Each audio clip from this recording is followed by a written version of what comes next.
Okay, we are back with the final section of Wonder. Um, Sorry about the black and white photo. That's for some reason my camera is not working well today, so there's no color. At any rate, here we go. Awards. I liked Mr. Tushman's speech, but I have to admit, I kind of zoned out a little during some of the other speeches. I tuned in again as Ms. Rubin started reading off the names of the kids who'd made the high honor roll because we were supposed to stand up when our names were called. So I waited and listened for my name as she went down the list alphabetically. Reed Kingsley, Maya Markovitz, August Pullman. I stood up. Then, when she finished reading off the names, she asked us all to face the audience and take a bow. And everyone applauded. I had no idea where in that huge crowd my parents might be sitting. All I could see were the flashes of light from people taking photos and parents waving at their kids. I pictured mom waving at me from somewhere, even though I couldn't see her. Then Mr. Tushman came back to the podium to present the medals for academic excellence, and Jack was right. Ximena Chin won the gold medal for overall academic excellence in the fifth grade. Charlotte won the silver. Charlotte also won a gold medal for music. Amos was the medal for overall excellence in sports, which I was really happy about because ever since the nature retreat, I considered Amos to be like one of my best friends in school. But I was really, really thrilled when Mr. Tushman called out Summer's name for the gold medal in creative writing. I saw Summer put her hand over her mouth when her name was called, and when she walked up onto the stage, I yelled, "Woohoo, Summer!" as loudly as I could, though I don't think she heard me. After the last name was called, all the kids who just won awards stood next to each other on stage, and Mr. Tushman said to the audience, "Ladies and gentlemen, I am very honored to present to you this year's Beecher Prep School Scholastic Achievers. Congratulations to all of you." I applauded as the kids on stage bowed. I was so happy for Summer. "The final award this morning," said Mr. Tushman, after the kids on stage had returned to their seats, "is the Henry Ward Beecher Medal to honor students who have been notable or exemplary in certain areas throughout the school year. Typically, this medal has been our way of acknowledging volunteerism or service to the school." I immediately figured Charlotte would get this medal because she organized the coat drive this year. So I kind of zoned out a bit again. I looked at my watch. 10:56. I was getting hungry for lunch already. Henry Ward Beecher was, of course, the 19th century abolitionist and fiery sermonizer for human rights, after whom this school was named, Mr. Tushman was saying when I started paying attention again. While reading up on his life in presentation for this award, I came upon a passage that he wrote that seemed particularly consistent with the themes I touched on earlier, themes I've been ruminating upon all year long. Not just the nature of kindness, but the nature of one's kindness, the power of one's friendship, the test of one's character, the strength of one's courage.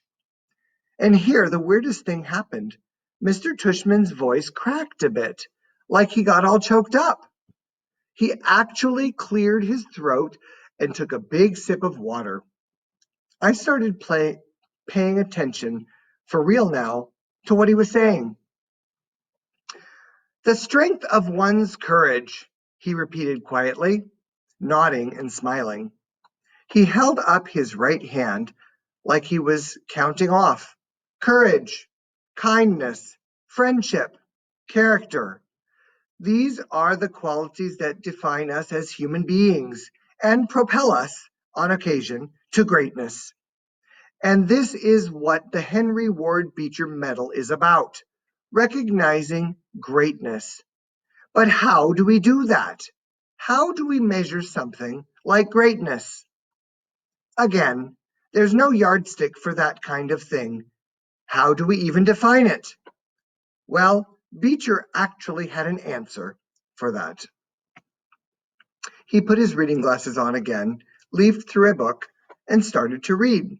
Greatness, wrote Beecher, lies not in being strong, but in the right using of strength. He is the greatest whose strength carries up the most hearts. And again, out of the blue, he got all choked up. He put his 2 index fingers over his mouth for a second before continuing. He is the greatest, he finally continued, whose strength carries up the most hearts by the attraction of his own. Without further ado, this year I am very proud to award the Henry Ward Beecher Medal to the student whose quiet strength has carried up the most hearts. So, will August Pullman please come up here to receive this award? Wow. Wow. That's awesome. Floating. People started applauding before Mr. Tushman's words actually registered in my brain. I heard Maya, who was next to me, give a little happy scream when she heard my name, and Miles, who was on the other side of me, patted my back. Stand up, get up, said kids all around me. And I felt lots of hands pushing me upward out of my seat, guiding me to the edge of the row, patting my back, high-fiving me. Way to go, Auggie. Nice going, Auggie. I even started hearing my name being chanted. Auggie, Auggie, Auggie. I looked back and saw Jack leading the chant, in fist in the air, smiling and signaling for me to keep going. And Amos shouting through his hands, woohoo, little dude. Then I saw Summer smiling as I walked past her row. And when she saw me look at her, she gave me a secret little thumbs up and mouthed a silent, cool beans to me. I laughed and shook my head like I couldn't believe it. I really couldn't believe it. I think I was smiling. Maybe I was beaming. I don't know. As I walked up the aisle toward the stage, all I saw was a blur of happy, bright faces looking at me and hands clapping for me. And I heard people yelling things out at me. You deserve it, Auggie. Good for you, Auggie. I saw all my teachers in the aisle seats, Mr. Brown and Miss Petosa and Mr. Roche and Mrs. Atanabe and Nurse Molly and all the others, and they were cheering for me, woohooing and whistling. I felt like I was floating. It was so weird, like the sun was shining full force on my face and the wind was blowing. As I got closer to the stage, I saw Ms. Rubin waving at me in the front row, and then next to her was Mrs. G, who was crying hysterically, a happy crying, smiling and clapping the whole time. And as I walked up the steps to the stage, the most amazing thing happened. Everyone started standing up. Not just the front rows, but the whole audience suddenly got up on their feet, whooping, hollering, clapping like crazy. It was a standing ovation for me. I walked across the stage to Mr. Tushman, who shook my hand with both his hands and whispered in my ear, well done, Auggie. Then he placed the gold medal around my head, just like they do in the Olympics, and had me turn to face the audience. It felt like I was watching myself in a movie, almost, like I was someone else. It was like that last scene in Star Wars Episode 4 A New Hope, when Luke Skywalker, Han Solo, and Chewbacca are being applauded for destroying the Death Star. I could almost hear the Star Wars theme music playing in my head as soon, pardon me, as I stood on the stage. I wasn't even sure why I was getting this medal, really. No, that's not true. I knew why. It's like people you see sometimes, and you can't imagine what it would be like to be that person, whether it's somebody in a wheelchair or somebody who can't talk. Only I know that I'm that person to other people, maybe to every single person in that auditorium. To me, though, I'm just me, an ordinary kid. But hey, if they want to give me a medal for being me, that's okay. I'll take it. I didn't destroy a Death Star or anything like that, but I did just get through the fifth grade, and that's not easy, even if you're not me. Wow. You probably noticed I got choked up while I was reading that. That's okay. It's good to be open and vulnerable like that. Pictures. Afterward, there was a reception for the fifth and sixth graders under a huge white tent in the back of the school. All the kids found their parents, and I didn't mind at all when mom and dad hugged me like crazy, or when Via wrapped her arms around me and swung me left and right about 20 times. Then Papa and Tata hugged me, and Aunt Kate and Uncle Poe and Uncle Ben, everyone kind of teary eyed and wet cheeked. But Miranda was the funniest. She was crying more than anyone and squeezed me so tight that Via had to practically pry her off of me, which made them both laugh.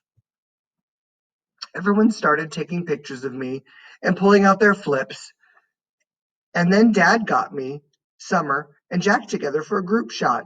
We put our arms around each other's shoulders, and for the first time I can remember, I wasn't even thinking about my face. I was just smiling, a big, fat, happy smile for all the different cameras clicking away at me. Flash, flash, click, click, smiling away as Jack's parents and Summer's mom started clicking. Then Reed and Maya came over. Flash, flash, click, click. And then Charlotte came over and asked if she could take a picture with us. And we were like, sure, of course. And then Charlotte's parents were snapping away at our little group, along with everyone else's parents. And the next thing I knew, the two Maxes had come over, and Henry and Miles and Savannah. Then Amos came over and Ximena. And we were all in this big, tight huddle as parents clicked away like we were on a red carpet somewhere. Luca, Isaiah, Nino, Pablo, Tristan, Ellie. I lost track of who else came over, everybody practically. All I knew for sure is that we were all laughing and squeezing in tight against each other, and no one seemed to care if it was my face that was next to theirs or not. In fact, and I don't mean to brag here, but it kind of felt like everyone wanted to get close to me.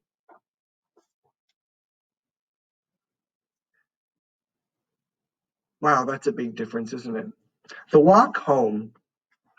We walked to our house for cake and ice cream after the reception. Jack and his parents and his little brother, Jamie, Summer and her mother, Uncle Poe and Aunt Kate, Uncle Ben, Tata and Papa, Justin and Via, and Miranda, Mom and Dad. It was one of those great June days when the sky is completely blue and the sun is shining, but it isn't so hot that you wish you were on the beach instead. It was just the perfect day. Everyone was happy. I still felt like I was floating, the Star Wars hero music in my head. I walked with Summer and Jack, and we just couldn't stop cracking up. Everything made us laugh. We were in that giggly kind of mood where all someone has to do is look at you and you start laughing. I heard Dad's voice up ahead and looked up. He was telling everyone a funny story as they walked down Amesfort Avenue. The grown-ups were all laughing too. It was like Mom and Dad's Mom always said, Dad could be a comedian. I noticed Mom wasn't walking with the group of grown-ups, so I looked behind me. She was hanging back a bit, smiling to herself, like she was thinking of something sweet. She seemed happy. I took a few steps back and surprised her by hugging her as we walked. She put her arm around me and gave me a squeeze. "Thank you for making me go to school," I said quietly. She hugged me close and leaned down and kissed the top of my head. "Thank you, Auggie," she answered softly. "For what?" "For everything you've given us," she said. "For coming into our lives. For being you." She bent down and whispered in my ear, "You really are a wonder, Auggie. You are a wonder." Wow. Okay. Whew. All right. I want to finish up with the appendix here because it's got some nice precepts in it. Appendix. Mr. Brown's precepts, September. When given the choice between being right or being kind, choose kind. By Dr. Wayne Dyer, W. Dyer. October. Your deeds are your monuments. An inscription on an Egyptian tomb. November. Have no friends not equal to yourself. Confucius. December. Audentis fortuna juvat. Fortune favors the bold. Virgil. January. No man is an island entire of itself. John Donne. February. It is better to know some of the questions than all of the answers. James Thurber. March. Kind words do not cost much, yet they accomplish much. Blaise Pascal. April. What is beautiful is good, and who is good will soon be beautiful. Sappho. May. Do all the good you can, by all the means you can, in all the ways you can, in all the places you can, at all the times you can, to all the people you can, as long as you ever can. John Wesley's Rule. June. Just follow the day and reach for the sun. The polyphonic spree, light and day. Postcard precepts. And these are ones that these students must have sent to Mr. Brown. Charlotte Cody's precept. It's not enough to be friendly, you have to be a friend. Reed Kingsley.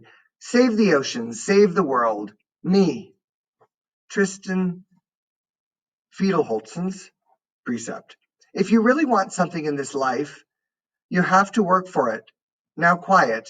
They're about to announce the lottery numbers. Homer Simpson. Savannah Wittenberg's precept. Flowers are great, but love is better. Justin Bieber. Henry Joplin's precept. Don't be friends with jerks. Henry Joplin. Maya Markovitz's precept. All you need is love. The Beatles. Amos Conti's precept. Don't try too hard to be cool. It always shows, and that's uncool. Amos Conti. Ximena Chin's precept. To thine own self be true. Hamlet, Shakespeare. Julian Alban's precept. Sometimes it's good to start over. Julian Albans. Summer Dawson's precept. If you can get through middle school without hurting anyone's feelings, that's really cool beans. Summer Dawson. Jack Will's precept. Keep calm and carry on. Some saying from World War II. August Pullman's precept. Everyone in the world should get a standing ovation at least once in their life because we all overcometh the world. Auggie. Wow. And that's the end of the story part of this book. Which precept was your favorite? Or do you have a precept? Thanks for listening.